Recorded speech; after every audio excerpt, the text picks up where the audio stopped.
I was reading an article about roster holes each Super Bowl contender must fill before 2023.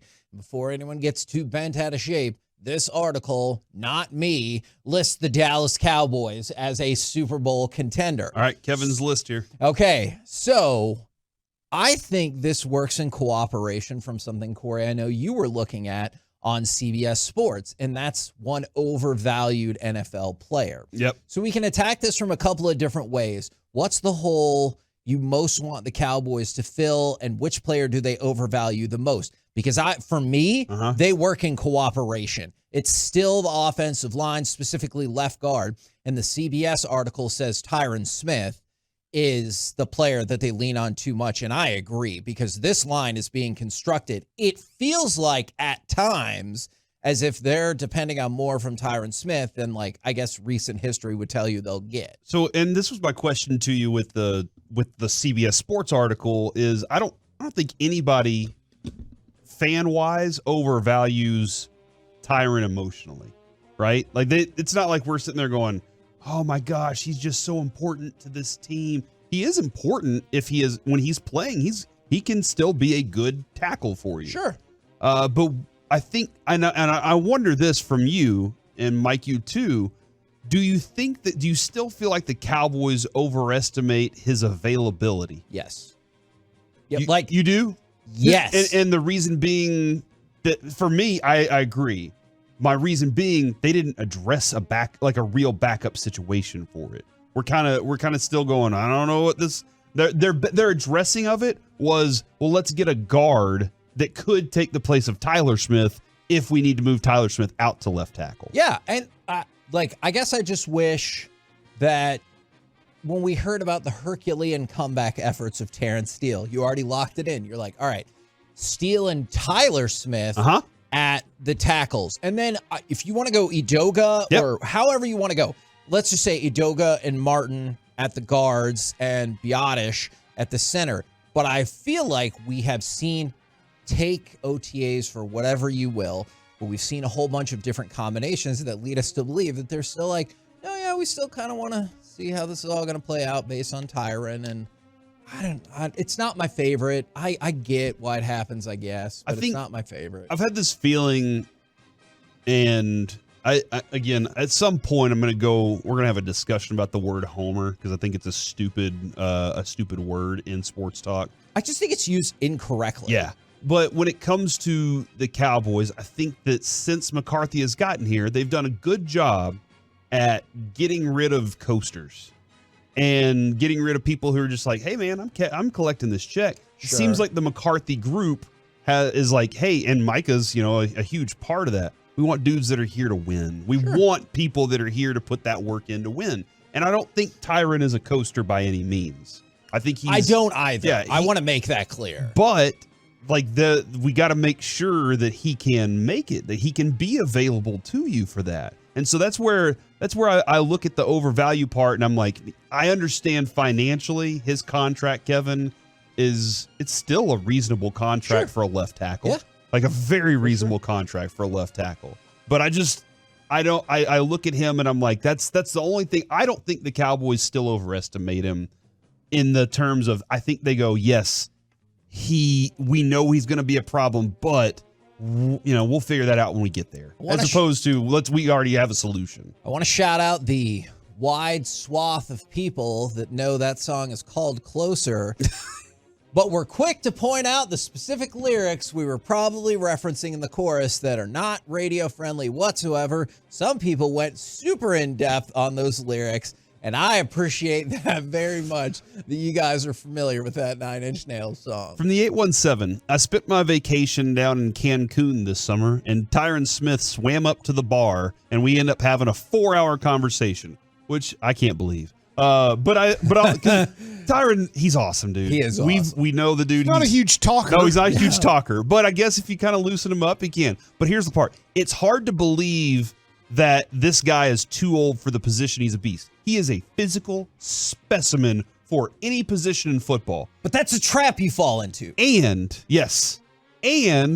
has more tread on his tires because he was so young when he started in this game. So like just all the things have built up over time. We're looking at Max Scherzer, right? In the last segment, having that conversation about what, he's 38 at this point? Yeah. Like, we're having that conversation, and he's pitched a lot of innings. Tyron has had a lot of wear on his body. He was very raw when he got here. He peaked. He played at a very good level for a very good time, a very short period of time. And now he's in that kind of, will he be available or not? And I think, like, I honestly do think, outside of the history part, and I know the Cowboys like love the people that are loyal to them and everything, is you fall into that trap of this person looks all of the part. Like, there used to be, I don't know if this will speak to anybody, there used to be this UFC fighter, Czech Congo, and I thought, that guy will destroy everyone in his path. And then you watched him. Czech. It was like Check, I want to say. He was huge. He was like, you know, when Jerry or whoever's like, or Jason Garrett's like, he's built out of granite. Oh, yeah. It looks like he would be impossible to defeat. And then you would see him fight, and he was good, but never really great. I think that's the problem that you run into is everyone's like, yeah, but when Tyron's healthy, he's X, Y, and Z. Agreed. He has the biggest hands of any human being I've ever met in my entire life. He can do it all, but the key is when he's healthy. And sometimes it bothers me, and I'm sure all other fans of other teams feel this way. Sometimes it bothers me that it feels like the Cowboys still build a team off of what they hope will happen. Well, and add this too. They feel like as long as they have Tyron, that he is a progress stopper to whoever else they want. Like, if they were to draft a first-round tackle, they would be like, well, Tyron's a progress stopper. We either have to cut him or whatever, but he's a viable option, and we'll just have to patch it together, you know, time and again. We're fine with that. That's where we all, I think, as fans differ with the Cowboys' perspective on that is I don't want to look at it as progress stopper. I want to look at it as, do I have my best out there? And if one of them goes down, can I immediately plug the next one in and not thinking about 10 years down the future, what happens in this game? Now, are there other positions? Because I know we've talked about the offensive line. We've talked about Tyron. Are there other positions that you still look at this roster and you're like, I have some concerns? Because there's at least one other position for me, and I think it could match Bassick, but I'm not 100%. I would probably think we're probably on the same boat. Is it linebacker in general? I'm at running back. Okay. Honestly. I see both of those. I was thinking linebacker, but then when you say running back, it'll be interesting on the 24th when we get to Oxnard, and we'll be there through August 4th. Yes, we is what will Tony Pollard look like? I know he's not going to be doing all the drills. I know now that he's the number one. I mean, running backs do very little in training camp because of what they have to go through a season. But I really want to see him like running without a limp and looking pretty good, because if not, and we turn it over to Ronald Jones or Vaughn or somebody else, I always forget 34's name. I'm sorry. Mike Davis. Yeah, Herschel Walker. Herschel Walker. Is that it could get scary because Dak needs that. Dak cannot do what Patrick Mahomes does. Dak cannot do what some of the greats do. And I'm not trying to say Dak isn't good. He's good, but he cannot run an offense well, turnover free, without the running back really eating up some valuable time and valuable yards. This I think, Mike, maybe it might have been the day that you were at the Super Bowl by yourself on air when everybody went to the bathroom and you had to bring it back. Okay. And I think somebody compared DeMarco Murray that day to a steam engine, and they were like, on time. That's what this offense has to be. They have to be on time with Dak Prescott. And it just has to be, all right, we expect to get this, we get this. And like the extra thing might come from a Tony Pollard, but Mike's right. With the running back situation, you have to expect all of those things to work on time. And I think that's one of the issues is I still think the Cowboys running back position could turn out to be really good. Really good. But that's if Tony Pollard is back to what he's been. And then you have a lot of are you really concerned about that? Because I am.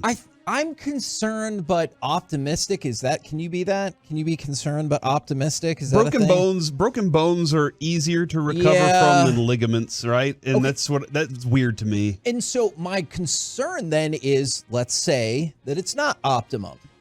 Man, you have a lot of projection off of all the other people. Well, did you see Malik Davis in short doses? If he does that full time, or hey, did you remember when Ronald Jones was used more? Don't worry about last year, but when he was, hey, if Deuce Vaughn gets used the way, okay, great. If all of those things happen or any of those things happen, you'll probably be fine. But what if they don't? Like, what if Malik Davis is just best used in the smaller role that he is? What if Deuce Vaughn takes a while to transition as a new player in the league, as happens all the time for players? And what if Ronald Jones is closer to the player that you saw last year when, was it Kansas City? It was like, oh, I don't know how this is supposed to work. Like, those are my concerns. What, you want Zeke back? Is that what you're saying? No. Yes, Mike, No. Are you ready to bring Zeke back, Mike? I don't want him back, and I don't think he's horrible. I wouldn't put it past the Cowboys, though, if you get to August 15th and you're running a few preseason games, and I do think this. I think Ezekiel Elliott is better than Ronald Jones. I do. And I don't know how releasable Ronald Jones is, but if you get to August 15th or August 20th, it's not like Zeke's going to struggle with our system or our players or anything. And I get Mike McCarthy will be calling it. Maybe some things will be a little bit different, but Zeke's an easy guy to bring in here.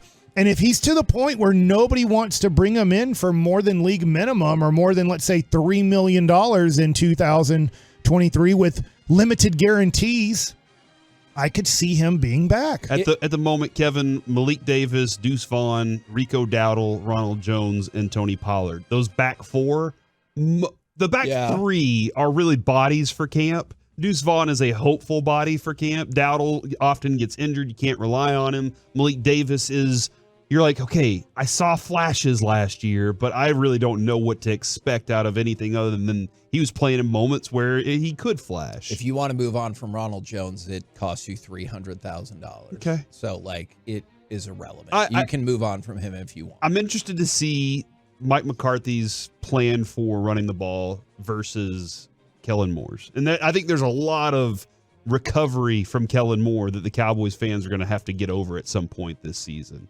The linebacker position's still there, though. That's still something that depth is a concern.